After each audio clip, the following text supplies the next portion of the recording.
You get stale. Popcorn? Popcorn. Popcorn. Popcorn. You forget about things like stale. Popcorn. Popcorn. Stale. Popcorn. Popcorn. Pop. This is the Stale. Popcorn.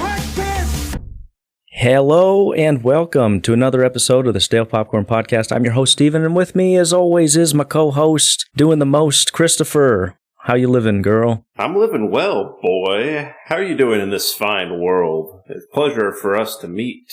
It is. Modern technology. Look at that. I'm doing good. Well, that's all I got. It's just Wow. That's all I can muster at the moment right now. Yeah, fair enough. Well, are you going to ask me a question, Steve? I do have a question. You got some movie news for me? Well, let me start off with a little telly. And that's short for television, which is short for television, which is a long way of saying TV. Okay. I got some TV news is what I'm trying to say. The Emmys, heard of them? Heard of them. Never seen them. Me neither. The nominations came out. Ooh. I took a few screenshots of what I thought was interesting, but can you guess the highest Emmy-nominated show? This is for 2023, right? Yes. Okay, so off the dome, I'm thinking Yes. House of the Dragon. Is that one on there? No. All right, I'm just trying to think of like most popular shows. I'm kind of confused because, I thought it would be for 2023 because they're doing the nominations now. Mm-hmm. But the number one show came out this year. Okay. So it don't make no sense. I don't understand. Well, let me ask you this. Break it down a little bit more. Can I narrow it down to like a category for Emmys? Because if we're talking drama, I want to put The Hat in the Ring of Bridgerton. Is that in there somewhere? Yeah, not in the top 10, sadly. Wow. Is Fallout in there? It barely made the cut with 16. A little too less than I thought. I think it should be higher up, if you ask me. Number one, think, I don't want to, not to give it away, but think Asian. Real Asian. Specifically Japan. Think real Japanese. Is it Squid Game? No, Squid Game came out like 3 years ago. That's Korean, you racist. Oh, sorry. Japanese. Is it Shogun? Yeah. There we go. But that came out this year. Mm-hmm. Now, obviously, I'm sure you could guess number two. We even did a whole episode on it. La Belle. It Seer is. Wow. Nominated for another comedy. So, Shogun got 25, The Bear got 23, and then, I don't even know what OMITB is. Any guess what that... OMITB? Yeah.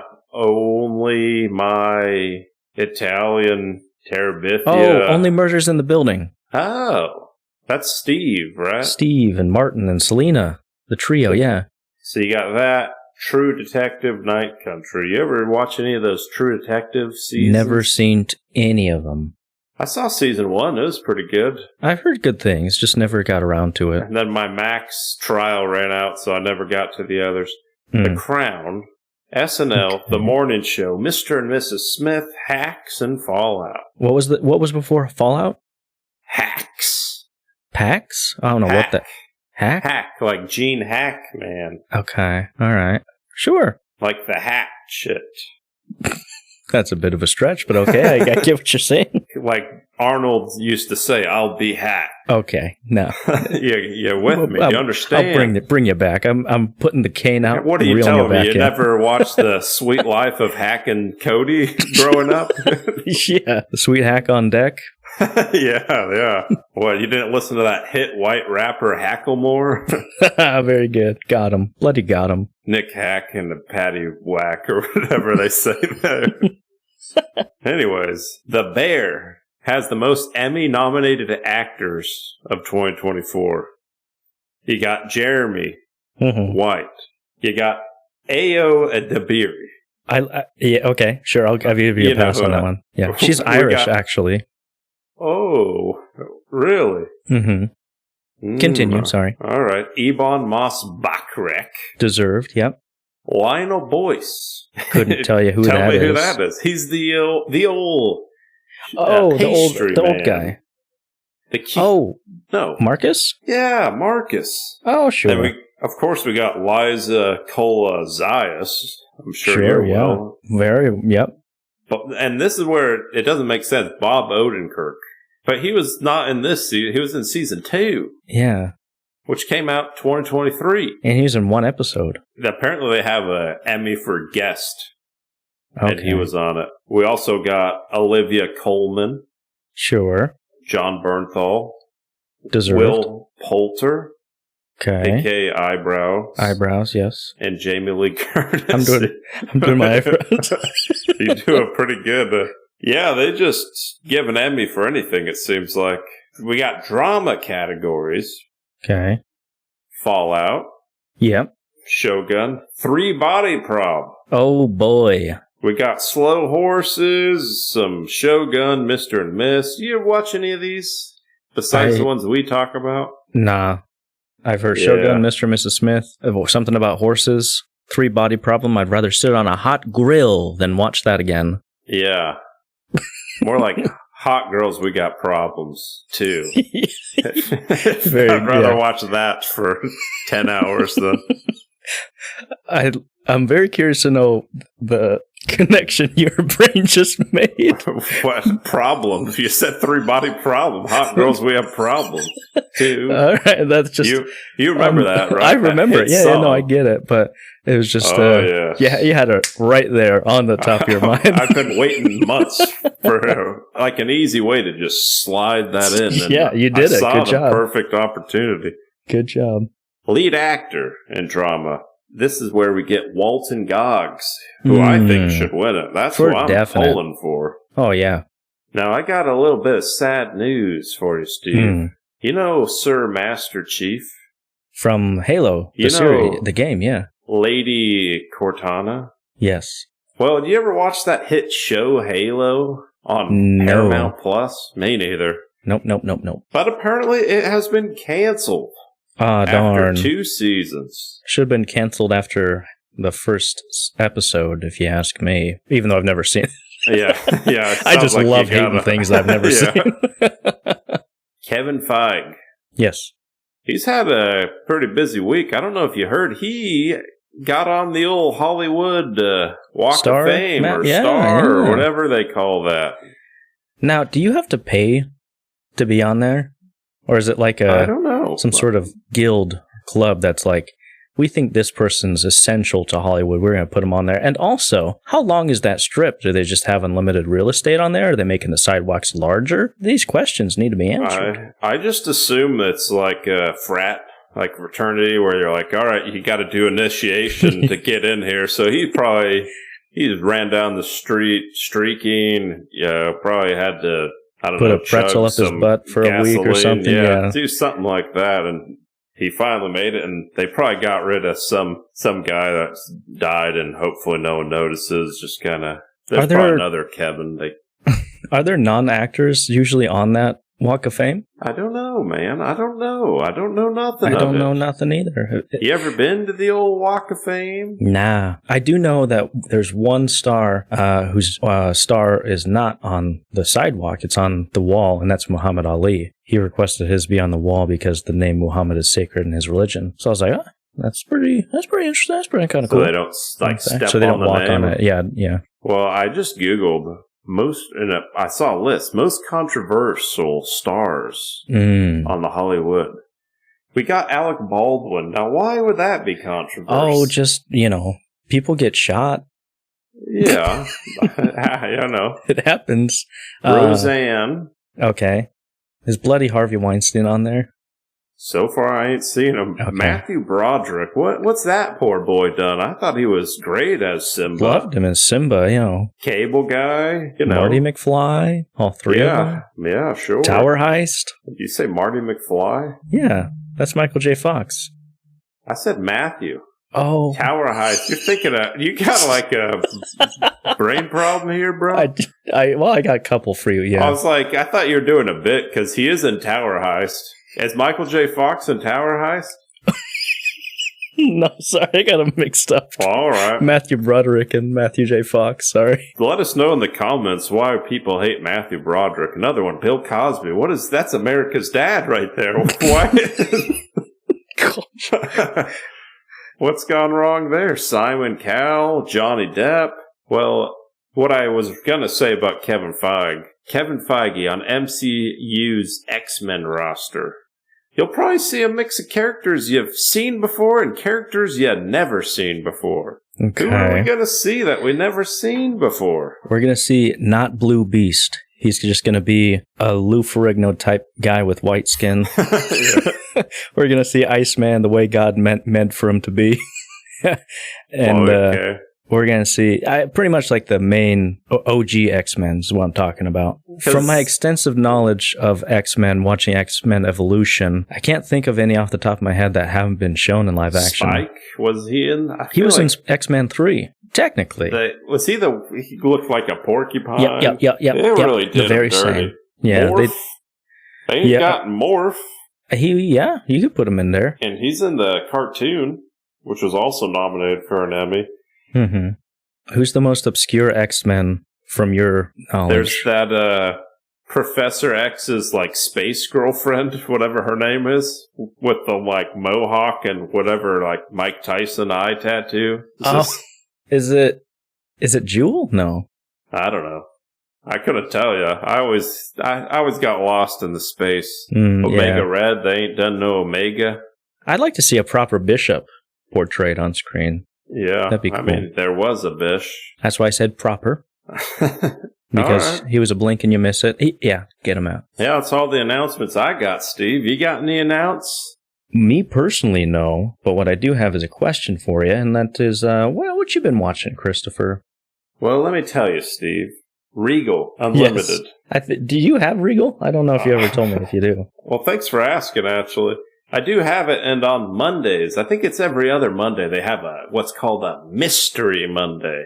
They don't tell you what the movie's going to be. You just sit in the theater, 7 p.m., no one knows, we're all whispering, gossiping. What do you think it's going to be?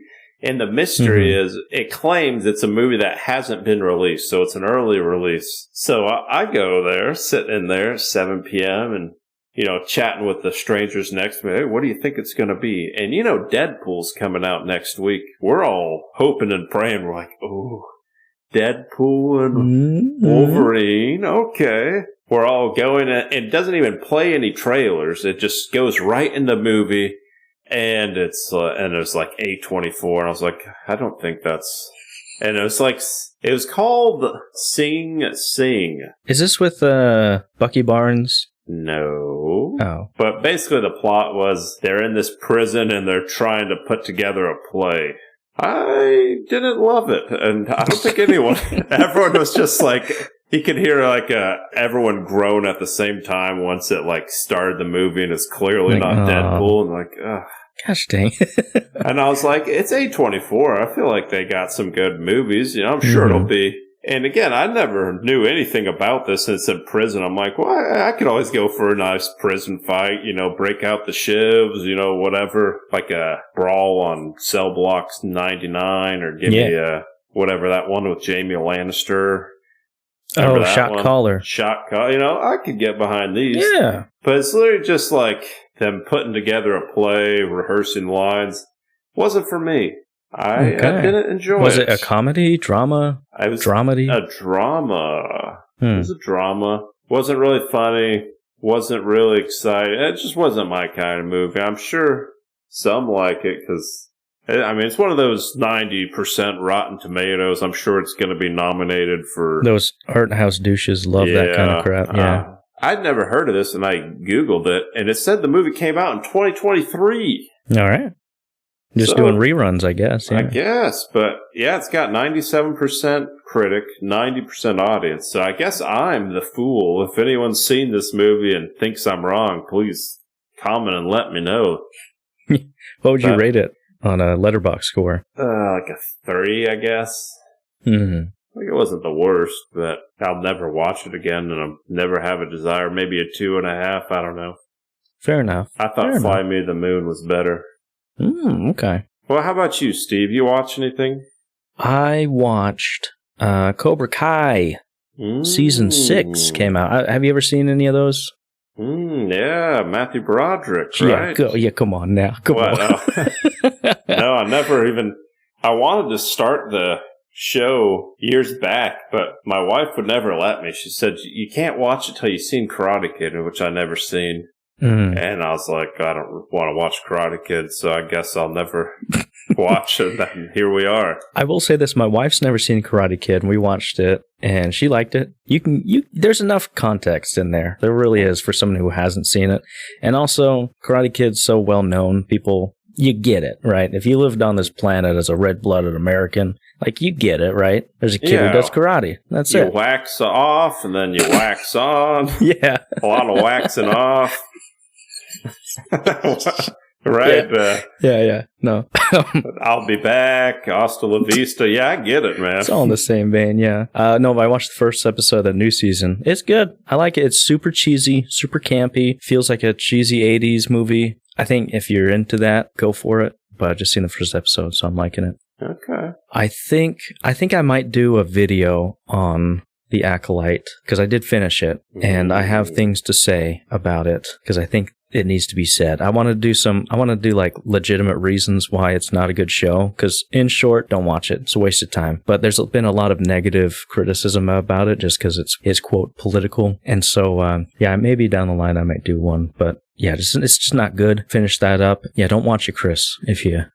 Okay, I was gonna watch it. Okay, yeah, good. I'll spare you 8 hours. So you're just gonna do your own solo rant, like this is the worst thing I ever seen? No, I might do a solo rant, just not saying it's the worst thing, but it is not great, and here's why. But capitalize on that SEO because it's trending right now. You know what I mean? But I don't want to talk your ear off about it. Just know that it's garbage. You'll save me, but I'll save you. Yeah. Dozens not the prospective listeners, fans we have. All right. For sure. But other than that, haven't been watching much aside from what we're going to be talking about today, and that is Twisters. Mm-hmm. You want to get into it? Twister, I hardly know her. Shout out Dage. Shout out to Dajan. That's his joke. Good stuff. All right, so what we're going to do, we're going to go with some non-spoilers, tell a little bit about the story, and then our rating, whether you should see it or not, and then we'll get into spoilers. So, Christopher, why don't you lead us off in prayer? So, I guess I did technically start watching the first Twister film. You ever seen Twister, the 1996 Bill Paxton? I remember exactly maybe 3 things from that movie, and that's when the Bill Paxton puts his hand on the table and they do that knife thing. Do you remember where they're like between his fingers? But I remember that, yes. I remember that part, and then I remember another part where thinking Philip Seymour Hoffman is just a grubby man, and that breakfast that he had, she looked really good. So that's all I remember about that movie. Nice, yeah. That's basically it, I guess. Yeah.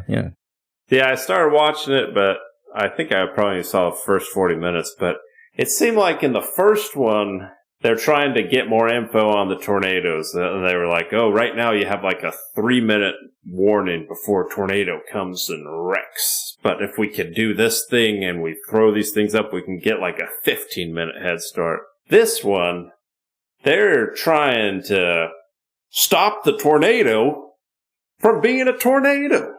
Mm-hmm. So it starts off. You got the main gal. I think her name is... Daisy Edgar Jones. Kate.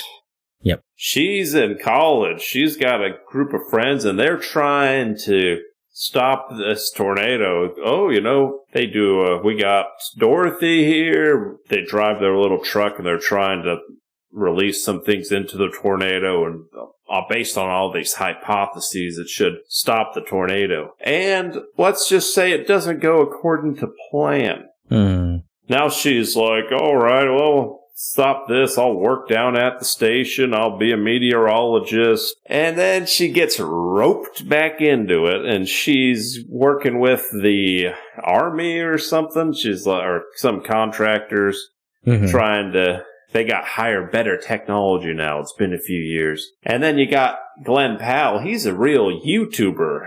I guess you could say he's one and the same with us, if you will. Yeah. He's a real country rodeo guy. He's not a storm chaser. He's a storm wrangler, if you know what I mean.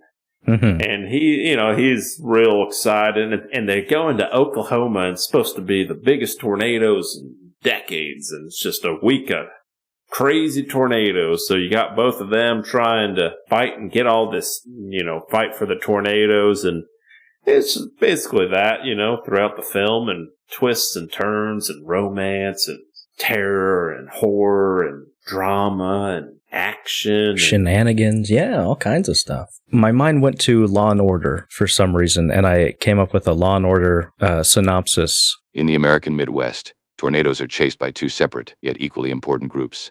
The nerds who study the data, and the redneck hillbillies who get off from driving towards them. These are their stories. So that's pretty much what it's about, but I would say it's a good, fun time. I enjoyed it. Did you like it, Chris? Oh, I quite enjoyed it. And I'm used to us just having opposites here. Normally, I enjoy something, and you're like, that was actually reprehensible. I hated it. But I thought that was a great, I think that's a good film to watch in the theater, I dare say. Because I watched it RPX. The seats are shaking. It was a full theater. Oh, people are gasping. People are laughing. People are crying. People are just all emotions abound. But I enjoyed it. I thought it was a real fun time. Yeah, couldn't agree more. My wife's seeing it right now. Maybe I'll send her a text. I'll have her burst in right through the podcast, tell us yay or nay, and then we'll get a 3-man's vote here. But just have her kick down the door, yeah. Yeah. But I thought it was real good. It's my kind of movie. It's like, I don't think anyone would not like it. Some people will like it more. It's not as good as Maverick, Top Gun, but it's like similar in the sense, like, you're not gonna, I don't know how you could just like hate the movie. Like, it's just like entertaining. You could say, all right, maybe the plot isn't like super sound or whatever. Like, there's not like a ton there, but you're doing it for the visuals. You're doing it for the adrenaline. I really liked it. I think I'd give that like a 4. Yeah. Me, Chris, we agree. I agree. You giving it a 4? I'm giving it a 4 because I had a good time. Are we saying, is Glen Powell A-list? Has he broke? Is he up there? Is he working on that star, if you know what I mean? I think Glen Powell is Hollywood's new it girl. He's got his paws and everything, and I don't hate seeing him on screen because he is charming as all get out in this. Let me tell you, boys, if you're taking your girls to this, be worried because he's got the charm dialed up to 11. That smile. Oh man, that smile, it gets me. He's this year's, who's that actor, Kang? Oh, Jonathan Majors. He's this year's Jonathan Majors. Hopefully, he'll keep on the straight and narrow. Things, but there's a romance aspect to this between the two leads. And we know Glenn, he can get chemistry with anyone, an old lady on the subway, a grab-girl man. from Spy Kids. Sure, whoever it is. So, in your opinion, he's done a few romantic comedies as of late. Who does he have the most on-screen chemistry with of his most recent movies? With, we have Sydney Sweeney, we got this one, and we got Hitman Girl. I think I like this romance more than most romances I can think of. Me too, yeah. It seemed natural, plausible. You wanted them to get together. I would definitely recommend go seeing this in theaters. It's a fun watch in theaters. Put you in the tornado. You know what I'm saying? It's some good stuff right there. And you got to get a good surround sound. If you're fortunate enough, like Chris, to have Regal and see it in 8DX, whatever, munching on what's it called? RDX, and it's Regal Unlimited. That stuff. You could go for it. So I guess with that being said, do you want to dive into some spoiler territory? Can I just say one more thing about the movie theaters? Sure. I remember years back, nothing better than getting into a movie theater and you got a whole row to yourself or whatever, just you. And do you prefer that, an emptier theater or a packed theater? I personally prefer an empty theater just because I like complete deadly silence in my theater. I don't want anyone rustling about, nobody getting up, don't check your phone. Now, I used to be like you, Steve. Last couple of years, I go to the theaters, there's like 3 other people, and how am I to know if something's funny if other people aren't laughing, Yeah. Or gasping. Now I like a nice packed theater. I like having a universal laugh, a universal gasp. For me, I think this is a fun theater. Yeah. Anyway, spoilers. her friends die in the beginning. Saw that coming from a mile away. Same thing happens in the first Twister. The dad just gets, I don't know if you remember this, opening scene from the 96 Twister. It's like this dad, mom, and little girl, and there's a tornado warning. They run out to the tornado shelter. For some reason, the dad is like trying to hold down the little latch thing, and the mom and daughter are just like deeper in the shelter, and then it just like the door opens up, sucks him out, dies, and they're just like, Dad, no, whatever, and then it just cuts to whatever. I'm like, oh wow, he had that Same dad energy, thinking he could out strong arm a tornado. We've all been there, am I right, fellas? It's the equivalent of if you got a mattress on top of your truck and you got the arm hanging out. That's the same deal. Yep. This one starts off with, let's see, her boyfriend dies, a couple of some other girl, all of her friends except the one, Javier, I believe his name is. Javi for short. Mm-hmm. And he's working with some contractor, and I don't really feel like the plot matters too much. So basically they're trying to stop a tornado, and there's a big tornado that comes in, and they got to save the city, and everything works at the end. Yeah. If I may, I think there's actually two villains in this movie. The first villain comes in the form of corporate greed. Because as you mentioned, the main character, Kate, she is contracted from Javi. He's like, hey, Kate, come help me. We're some nerds who like to study data. We're helping this investor out studying tornadoes and everything. Turns out he's working for a big tycoon, fat man who wants to buy up all the real estate. And she wants no part of that. So she quickly defects once she finds out. The second villain, like you said, it's a big, thick boy tornado. And I got to tell you, we talked a little bit this as an audience theater watch. My theater was enthralled. They were in it, and there was reactions upon reactions. They were laughing and crying. They felt all the emotions in this, especially when there's a part when Kate, Daisy, she comes face to face with a thick boy, and like you said, effectively kicks it and beats the tornado, punches it in the face. And my theater was hooting and hollering. You would have thought you'd step back into time and you saw Andrew Garfield step through that, that portal a la Spider-Man Homecoming. I didn't care for it, but everyone else was like, let me rephrase that. I was just like, oh, cool. But everyone else in my theater lost their minds because they were so interested, and they just couldn't contain their emotions because, it's a testament to all the characters that you love them enough to watch them survive. And I guess, I don't know where I was going with that, but that's all. Yeah. You're just trying to deflect my whole enjoying the theater with the people around me and friends along the way. I'm not a person who will ever make a peep in the theater. Like, I'll never clap. I'll never laugh loudly.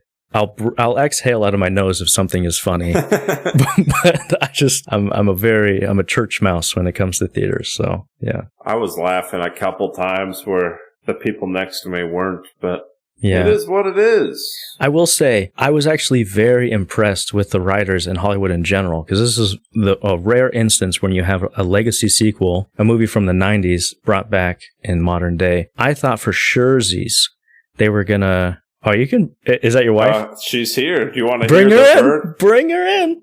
All right. Tell us, talking to the mic, to quote Jesse. Yes.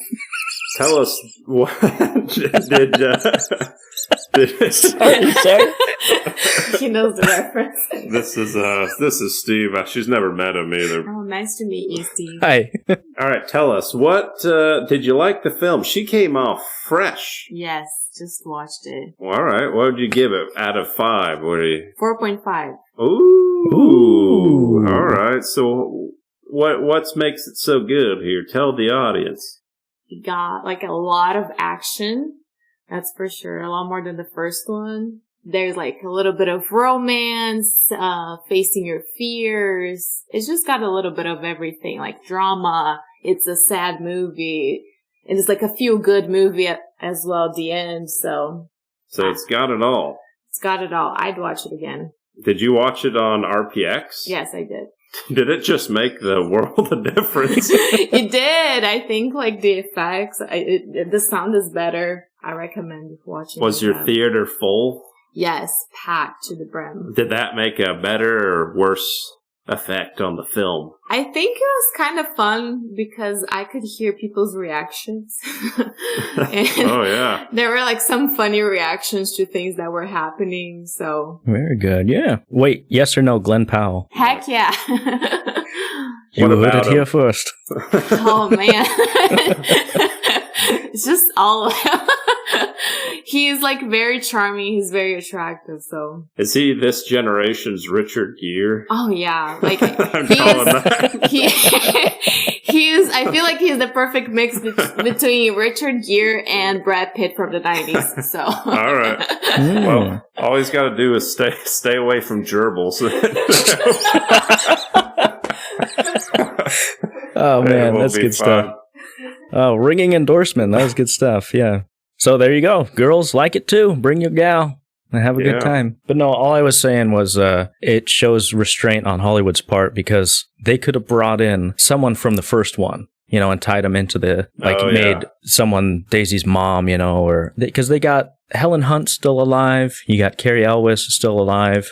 Oh, yeah. They got a few, you know, that they could have brought in, but I respect that they didn't do that to kind of like pander to an audience, be like, hey, remember this guy from the first one? He's there. He's you know? there. Yeah. So the only connection is Dorothy and that there's tornadoes.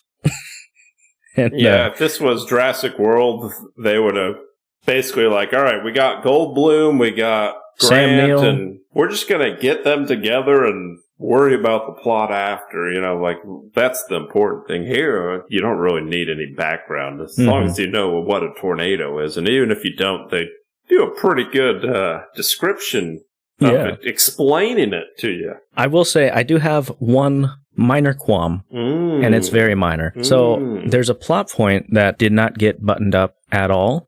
If you recall, there's a British fellow from London coming and he's writing a story about tornado chasers and he's following around Glen Powell. It's quickly it evolves into a story about Daisy's character and how tornado wrangling and stuff and defeating tornadoes, punching them in the face. Nothing came from that. Like, I would have thought at the end of the story, be like, he at least show an article or be like, hey, so-and-so finished this up, you know, something. But it's literally, there it is. Yeah, I hear that. And, I mean, if we're going cons... Can I say? What do you think? What is it? It's 2 hours and 11 minutes? 2 hours and 2 minutes? 2 hours, 2 minutes. It didn't feel long, per se, but... Yeah. I thought it was a breeze. It did not feel as long as it is. Yeah. Like, it wasn't obnoxious long or anything like that, but... I'm like, there's not a tornado on screen. What are we doing here? You know, if there's no Glen Powell or a tornado on screen, like I'm looking at my phone. Yeah, yeah. Well, what are we? Come on, here. You poke the person next to me. Hey, wake me up when Glen's back on. No, yeah. Overall, good time. I liked it. Had a heck of a time watching it. So yeah, me too. I enjoy it. I recommend. Highly recommend. Well, I'd put this top 5 easily of 2024.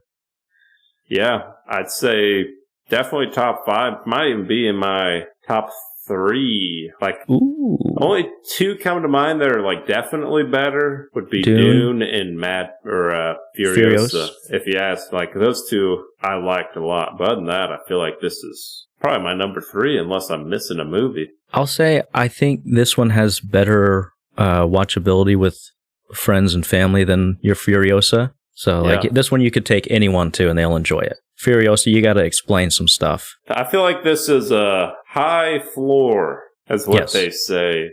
Yes, like, if someone really doesn't like it, I don't think they're getting it less than like a 3 or 3.5. But you know, I'd like to know too if you have qualms yourselves. Let us know in the comments, and we can have some constructive discussions, if you will. Speaking of Glen Powell, I actually got a quote from him. He says, "My belief is there's no problem facing Hollywood that can't be solved with a really good movie. One of the things I've realized recently is that when studios say a genre is dead, all it means is there's a huge opportunity because a market is not being served." And I'd say, like, what was the last good disaster film? It's been a while. The last one that comes to my mind is Day After Tomorrow. Oh, I was thinking Rampage or what was that one? San Andreas? Just kidding. No, actually, Day After Tomorrow came to mind. Yeah. That movie actually, it didn't get good reviews, which kind of surprised me. But I remember as a wee lad thinking that movie was amazing. Yeah. But yeah, that one's only got a 45% critic, 50% audience. Oof. I think the problems with most disaster movies is they have disastrous human characters as well as disasters. But this one, you got it all, baby. Oh, also, you know the guy that doesn't like Daisy? Oh, David Cornsweats, the new Superman. He's got to be in Superman. Apparently, he found out on set that he got the role. And they got video of him like finding out and everyone reacting. So I'm guessing they'll probably release that later. But is that why he's so angry in the movie? He's like, I'm freaking here. A real stick in the mud, that man. Just yeah. But that's all I got, Steve. That's all I got too. Go see it. Well, go see the film. Let us know. Let us know what you don't like. Let us know what we should watch next. But thanks for listening. Have a good week. Bye. Bye. Popcorn. This is the stale popcorn. Popcorn.